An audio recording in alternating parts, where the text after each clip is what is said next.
নমস্কাৰ সকলোকে স্বাগতম জনাইছোঁ আসাম জিকে ইউটিউব চেনেলৰ আন এটা নতুন ভিডিঅ'লৈ। আজিৰ এই ভিডিঅ'টোত আমি অসম পুলিচৰ লিখিত পৰীক্ষাৰ বাবে সহায়ক হোৱাকৈ কেইটামান অতি গুৰুত্বপূৰ্ণ কুৱেশ্যন এনচাৰ লৈ আহিছোঁ।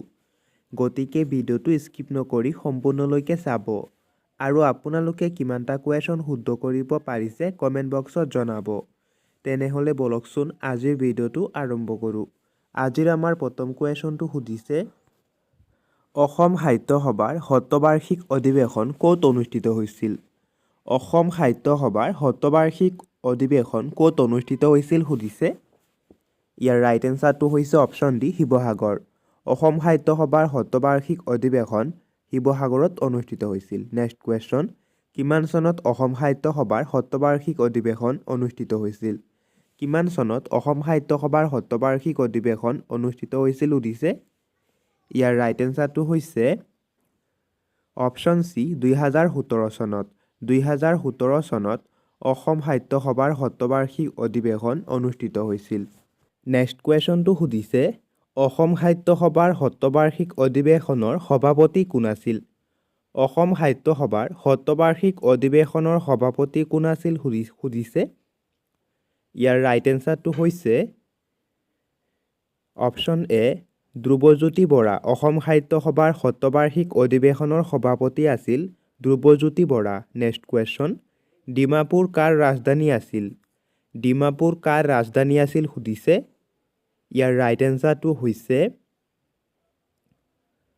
অপশ্যন চি, কছাৰীসকলৰ। ডিমাপুৰ কছাৰীসকলৰ ৰাজধানী আছিল। নেক্সট কুৱেশ্যন, বায়ুৰ চাপ জুখিবলৈ কোনটো যন্ত্ৰ ব্যৱহাৰ কৰা হয়? বায়ুৰ চাপ জুখিবলৈ কোনটো যন্ত্ৰ ব্যৱহাৰ কৰা হয় সুধিছে।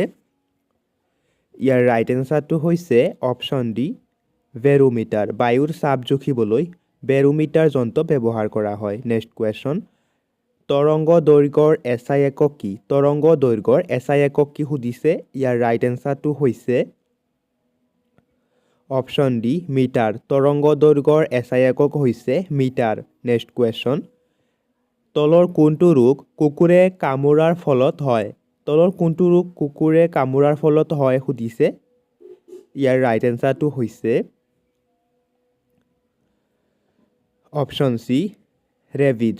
ৰেবিজ বেমাৰ কুকুৰে কামোৰাৰ ফলত হয়। নেক্সট কুৱেশ্যন, এক্স-ৰে কোনে আৱিষ্কাৰ কৰিছিল? এক্স-ৰে কোনে আৱিষ্কাৰ কৰিছিল সুধিছে। ইয়াৰ ৰাইট এনচাৰটো হৈছে option B, William Roentgen. Next question, Lachit Divas কেতিয়া পালন কৰা হয়? লাচিত দিৱস কেতিয়া উদযাপন কৰা হয় সুধিছে। ইয়াৰ ৰাইট এনচাৰটো হৈছে অপশ্যন এ, 24 নৱেম্বৰ তাৰিখে। লাচিত দিৱস 24 নৱেম্বৰ তাৰিখে উদযাপন কৰা হয়। নেক্সট কুৱেশ্যনটো সুধিছে, কোন চনত তেজপুৰ মানসিক চিকিৎসালয় স্থাপন কৰা হৈছিল? কোন চনত তেজপুৰ মানসিক চিকিৎসালয় স্থাপন কৰা হৈছিল সুধিছে। ইয়াৰ ৰাইট এনচাৰটো হৈছে অপশ্যন চি, 1876 চনত। 1876 চনত তেজপুৰ মানসিক চিকিৎসালয় স্থাপন কৰা হয়। নেক্সট কুৱেশ্যন, শ্ৰীমন্ত শংকৰদেৱে প্ৰথম নামঘৰ ক'ত প্ৰতিষ্ঠা কৰিছিল? শ্ৰীমন্ত শংকৰদেৱে প্ৰথম নামঘৰ ক'ত প্ৰতিষ্ঠা কৰিছিল সুধিছে। ইয়াৰ ৰাইট এনচাৰটো হৈছে অপশ্যন বি, বৰদোৱা। শ্ৰীমন্ত শংকৰদেৱে প্ৰথম নামঘৰ বৰদোৱাত প্ৰতিষ্ঠা কৰিছিল। নেক্সট কুৱেশ্যন, কোনজন আহোম ৰজাই বৰবৰুৱা আৰু বৰফুকন পদৰ সৃষ্টি কৰিছিল? কোনজন আহোম ৰজাই বৰবৰুৱা আৰু বৰফুকন পদৰ সৃষ্টি কৰিছিল সুধিছে। ইয়াৰ ৰাইট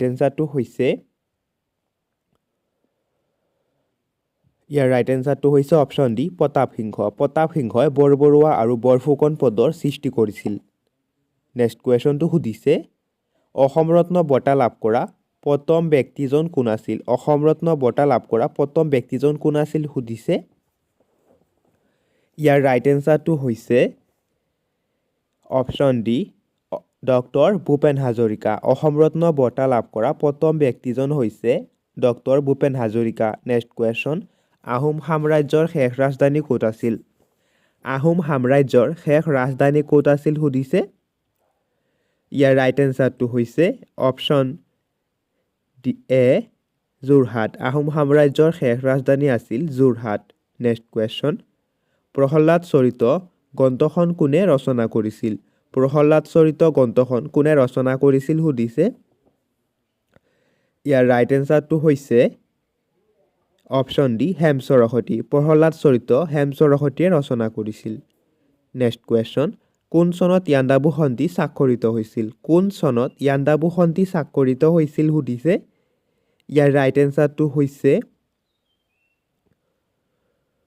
ইয়াৰ ৰাইট এনসাৰটো হৈছে অপশ্যন সি 24 ফেব্ৰুৱাৰী 1826 চনত নেক্সট কুৱেশ্যনটো সুধিছে আন্তঃৰাষ্ট্ৰীয় ক্ৰীড়াত স্বৰ্ণ পদক লাভ কৰা প্ৰথমগৰাকী অসমীয়া মহিলা কোন আছিল ইয়াৰ ৰাইট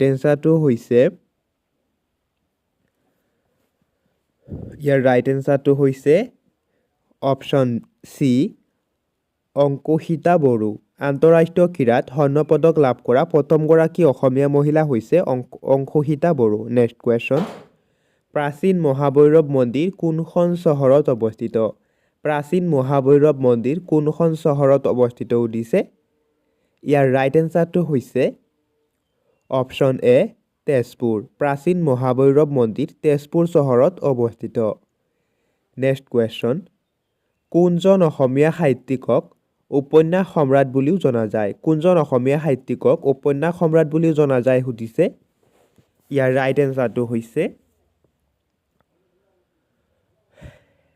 অপশ্যন বি ৰজনীকান্ত বৰদলৈক উপন্যাস সম্ৰাট বুলিও জনা যায় নেক্সট কুৱেশ্যন কাজিৰঙা ৰাষ্ট্ৰীয় উদ্যানৰ উত্তৰ অংশৰ মাজেৰে কোনখন নদী বৈ যায় কাজিৰঙা ৰাষ্ট্ৰীয় উদ্যানৰ উত্তৰ অংশৰ মাজেৰে কোনখন নদী বৈ যায় সুধিছে ইয়াৰ ৰাইট এনসাৰটো হৈছে অপশ্যন সি ব্ৰহ্মপুত্ৰ কাজিৰঙা ৰাষ্ট্ৰীয় উদ্যানৰ উত্তৰ অংশৰ মাজেৰে ব্ৰহ্মপুত্ৰ নদী পাৰ হৈ যায় নেক্সট কুৱেশ্যন নামেৰী বন্যপ্ৰাণী অভয়াৰণ্য কোনখন জিলাত অৱস্থিত নামেৰী বন্যপ্ৰাণী অভয়াৰণ্য কোনখন জিলাত অৱস্থিত সুধিছে ইয়াৰ ৰাইট এনসাৰটো হৈছে অপশ্যন বি শোণিতপুৰ নামেৰী বন্যপ্ৰাণী অভয়াৰণ্য শোণিতপুৰ জিলাত অৱস্থিত নেক্সট কুৱেশ্যন অসমে কোনটো দলৰ বিৰুদ্ধে 1949 চনত প্ৰথমখন ৰঞ্জী ট্ৰফী খেল খেলিছিল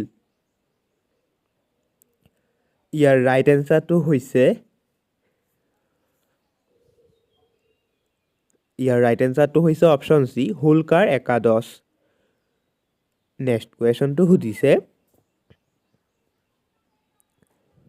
অসমৰ বৰোখন বন গৱেষণা প্ৰতিষ্ঠানটো ক'ত অৱস্থিত অসমৰ বৰোখন বন গৱেষণা প্ৰতিষ্ঠানটো ক'ত অৱস্থিত সুধিছে ইয়াৰ ৰাইট এনসাৰটো হৈছে অপশ্যন বি যোৰহাট অসমৰ বৰোখন বন গৱেষণা প্ৰতিষ্ঠানটো যোৰহাটত অৱস্থিত নেক্সট কুৱেশ্যন অভিযাত্ৰী উপন্যাসখন কোনে ৰচনা কৰিছিল সুধিছে ইয়াৰ ৰাইট এনসাৰটো হৈছে অপশ্যন সি নিৰুপমা বৰগোহাঁই অভিযাত্ৰী উপন্যাসখন নিৰুপমা বৰগোহাঁয়ে ৰচনা কৰিছিল নেক্সট কুৱেশ্যন মেহৰগড় যুদ্ধ কাৰ মাজত সংঘটিত হৈছিল সুধিছে ইয়াৰ ৰাইট এনসাৰটো হৈছে অপশ্যন এ মান আৰু চন্দ্ৰকান্ত সিংহৰ মাজত মেহৰগড় যুদ্ধ মান আৰু চন্দ্ৰকান্ত সিংহৰ মাজত সংঘটিত হৈছিল নেক্সট কুৱেশ্যন অসমৰ আটাইতকৈ ডাঙৰ চাহ বাগিচাখনৰ নাম কি সুধিছে ইয়াৰ ৰাইট এনসাৰটো হৈছে অপশ্যন জি মোনাবাৰী চাহ বাগিচা অসমৰ আটাইতকৈ ডাঙৰ চাহ বাগিচাখনৰ নাম হৈছে মোনাবাৰী চাহ বাগিচা নেক্সট কুৱেশ্যন অসমৰ প্ৰথমখন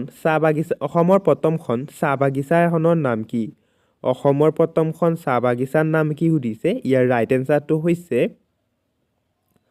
অপশ্যন বি চাবুৱা চাহ বাগিচা অসমৰ প্ৰথমখন চাহ বাগিচাৰ নাম হৈছে চাবুৱা চাহ বাগিচা নেক্সট কুৱেশ্যন কোন চনত ডক্টৰ ভূপেন হাজৰিকাই অসম ৰত্ন বঁটা লাভ কৰিছিল সুধিছে ইয়াৰ ৰাইট এনসাৰটো হৈছে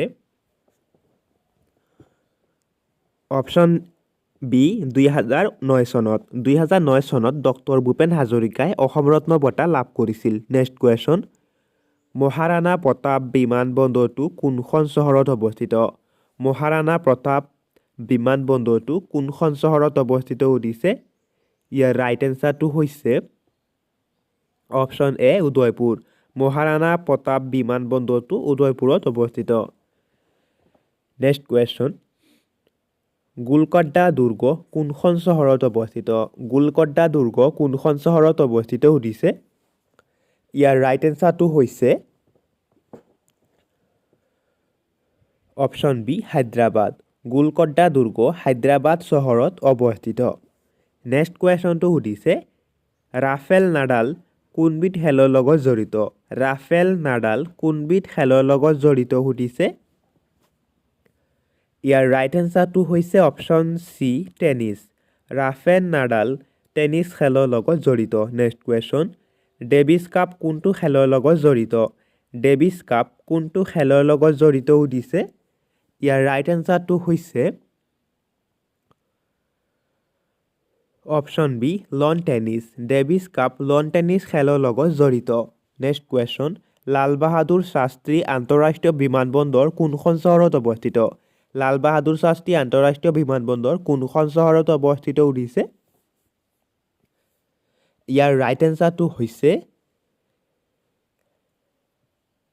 অপশ্যন বি বাৰাণসী লাল বাহাদুৰ শাস্ত্ৰী আন্তঃৰাষ্ট্ৰীয় বিমানবন্দৰ বাৰাণসী চহৰত অৱস্থিত নেক্সট কুৱেশ্যনটো সুধিছে কোনখন নদীক বংগৰ দুখ বুলি জনা যায় কোনখন নদীক বংগৰ দুখ বুলি জনা যায় সুধিছে ইয়াৰ ৰাইট এনসাৰটো হৈছে অপশ্যন চি দামোদৰ নদী দামোদৰ নদীক বংগৰ দুখ বুলি জনা যায় নেক্সট কুৱেশ্যন ভাৰতৰত্ন শ্ৰী অটল বিহাৰী বাজপেয়ী একনা ক্ৰিকেট ষ্টেডিয়াম কোনখন চহৰত অৱস্থিত ইয়াৰ ৰাইট এনসাৰটো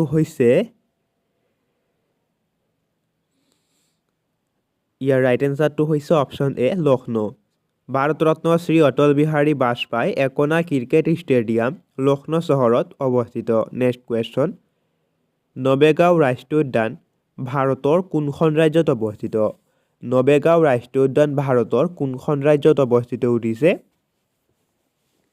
ইয়াৰ ৰাইট এনসাৰটো হৈছে অপশ্যন ডি মহাৰাষ্ট্ৰ নবেগাঁও ৰাষ্ট্ৰীয় উদ্যান মহাৰাষ্ট্ৰ ৰাজ্যত অৱস্থিত নেক্সট কুৱেশ্যন ভাৰতত প্লাষ্টিকৰ বেগ নিষিদ্ধ কৰা প্ৰথম ৰাজ্যখনৰ নাম কি ভাৰতত প্লাষ্টিকৰ বেগ নিষিদ্ধ কৰা প্ৰথম ৰাজ্যখনৰ নাম কি সুধিছে ইয়াৰ ৰাইট এনসাৰটো হৈছে অপশ্যন ডি ছিকিম ভাৰতত প্লাষ্টিকৰ বেগ নিষিদ্ধ কৰা প্ৰথম ৰাজ্যখনৰ নাম হৈছে ছিকিম নেক্সট কুৱেশ্যন আমেৰিকা যুক্তৰাষ্ট্ৰৰ সংসদৰ নাম কি আমেৰিকা যুক্তৰাষ্ট্ৰৰ সংসদৰ নাম কি সুধিছে ইয়াৰ ৰাইট এনসাৰটো হৈছে